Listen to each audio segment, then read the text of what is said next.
Guys, it's been a while since I've done a top 5 mice video. I think it's been well over a year since I've done one. I haven't even done keyboards or headsets or microphones in a while too, so I'm gonna start off by doing the top 5 gaming mice under $20, and after researching for about 5 hours to find the best ones out there under 20, I have been successful.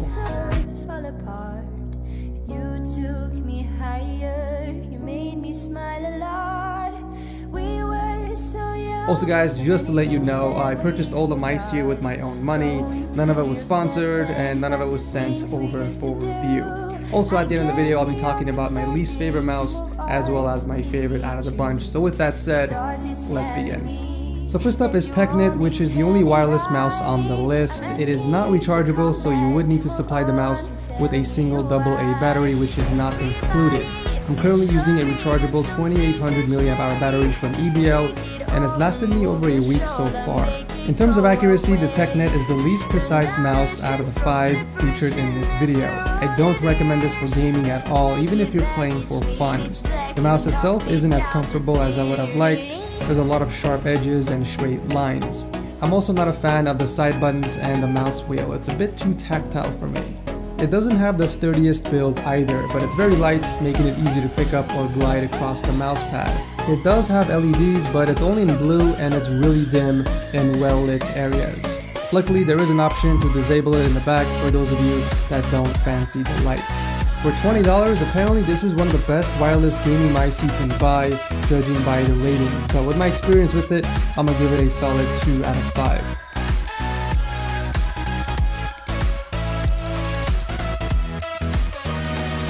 The Bladehawks is a slightly better mouse. It's more precise and way more comfortable with a low profile design, making it very easy to lift and glide. The build quality is also nice and has a good weight to it. However, the mouse buttons feel a bit mushy. There isn't an audible click feedback that you get from other mice, and because of that, it's much quieter than the rest of the mice featured in this video.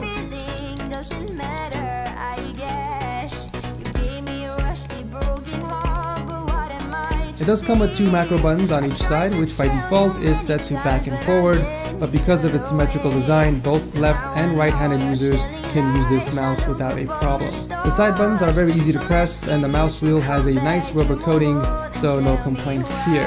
The button on the top cycles through the DPI settings and changes the color of the mouse wheel only. The rest of the colors around the mouse constantly pulsate and change. Unfortunately, there is no way to set a static color, nor can you turn it off. I give this mouse a solid 3 out of 5. And number 3 is Hirali. This mouse is extremely comfortable, it's designed and built very well. We get nice audible clicks all around the mouse with a smooth mouse wheel up top. Unfortunately, it is made for right-handed users only. The side buttons are easy to reach. It does have 2 DPI buttons up top which cycle through specific LEDs up to 5000 DPI. But the best part about this mouse is that you can customize everything through its software. You can change what each button does. You can set up macros, DPI settings, polling rates, and even change the color of the mouse altogether while giving it some special effects. There's even an option to turn off the lights for those of you that don't care for them.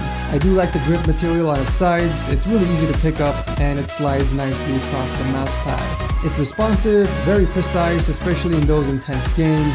I mean, there is nothing I dislike about this mouse. It's a solid 5 out of 5. I'm surprised you can buy a perfect gaming mouse like this for less than $20. Well done, Hirali.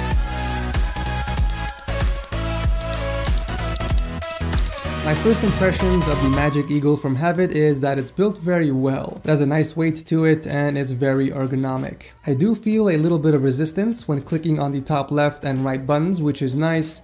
The mouse wheel is very smooth and has an anti-slip rubber coating, although I'm not a fan of that text right next to it. Obviously, it's a gaming mouse. We don't need some corny text to tell us this. It kind of ruins the overall aesthetic. It does have 6 different LED colors that corresponds with the DPI switch, but I find it completely pointless since the mouse has red colored buttons.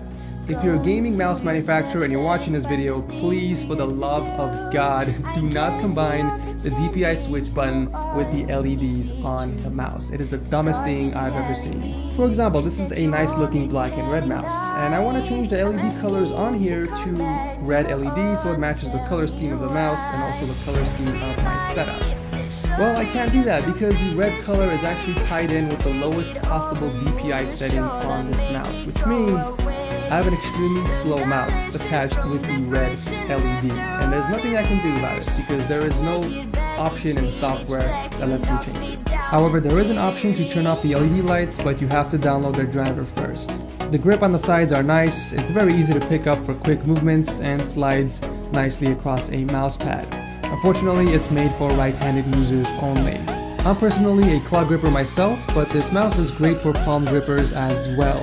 Honestly, the only things I hate about this mouse is the fact that they intertwined the DPI switch with the LED colors and that ugly text right on the mouse itself.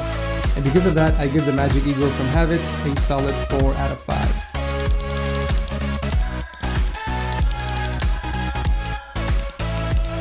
Finally, we got the G10 from KeyIdea. The crappy name aside, it's actually built very well. It kind of reminds me of the SteelSeries Rival 100 mouse with its low profile. Technically, it has an ambidextrous design for both left and right-handed users, but the side buttons are only available for right-handed users, which is kind of lame. The buttons provide great feedback and are clicky with a bit of resistance. The mouse wheel has an anti-slip rubber coating as well, and looks very similar to the Magic Eagle with the LED lights running down the center. It's very comfortable to hold. It's not too heavy, making it easy to lift and glide across the mouse pad. There isn't a software for this one as well, so not only are you stuck with a pulsating LED color, which is based on your DPI setting, but you don't get an option to turn off the lights as well. That's pretty much the only gripe I have with the mouse. Other than that, it's a solid pick, and I give it a 4 out of 5.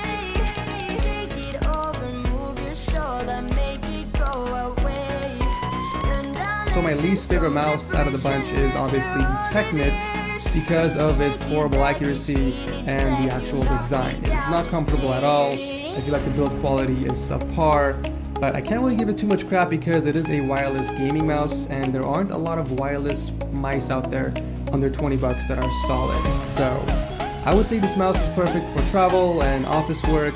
I don't recommend it for gaming, even if it's for casual. Stay away from this. Which leads to my favorite mouse out of the 5, which is obvious. It's the only one with a 5-star rating, and that is the Pirelli. This mouse pretty much checks all the boxes when it comes to a solid gaming mouse, guys. Customizable LED lights, the comfort level, precision, responsiveness. It's got a pretty cool design, and it's built really well. The fact that you can buy this for only $17 is crazy. I don't know how this company is making money off this mouse because this is a damn good deal.